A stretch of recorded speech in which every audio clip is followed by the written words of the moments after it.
We are 2.5 months since we found out about the lead poisoning. What happened was we had a lot of aggressive behavior, a lot of anxiety from the kids, and there's just a lot of health stuff in general. So it was about 1.5 to 2 years of undiagnosable health issues. Since the lead diagnosis, we've had a lot of movement. So we had put her on medication to help her sleep. We're slowly weaning her off of that. She's able to put herself down most nights. I knew living in an older house, you were more susceptible to having lead poisoning.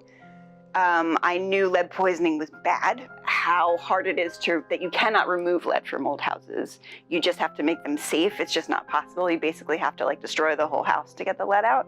I didn't realize that it's something that can change over time. So what happened is we have lead paint around our molding, and the molding has since chipped and peeled and been bumped around because now with 2 kids.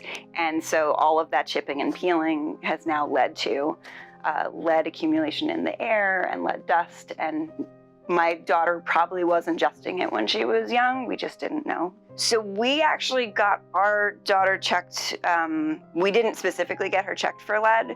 We had her checked later on because she was having all these issues. So we had a comprehensive blood panel done, which included lead.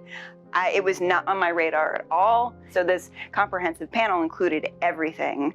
And then we got a call from the pediatrician.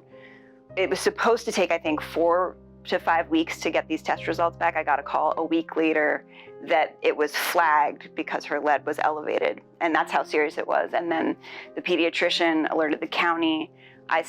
Then we had to schedule more blood work for both kids. And both kids do have elevated lead levels. When I found out, I cried a lot. I just started bawling. I felt completely responsible. I really appreciated, we got a letter from the county that had highlighted in the letter, it is not your fault. You are not responsible. It's been very complicated. So when we first found out, everyone that I talked to was like, call the county. I didn't know what that meant. I mean, I know we live in Delaware County. I know there's a phone number for Delaware County, but who do I talk to? So the process of just finding out the person to speak to at the county and what to say, that in and of itself took a long time. There are 2 different programs in Delaware County. We applied for both of them. To get the application and to figure that out also took time. We didn't qualify. Those programs include the testing of the house for lead, which in and of itself is really expensive. The county programs are amazing, and the people that I talk to at the county are wonderful, but there needs to be more resources.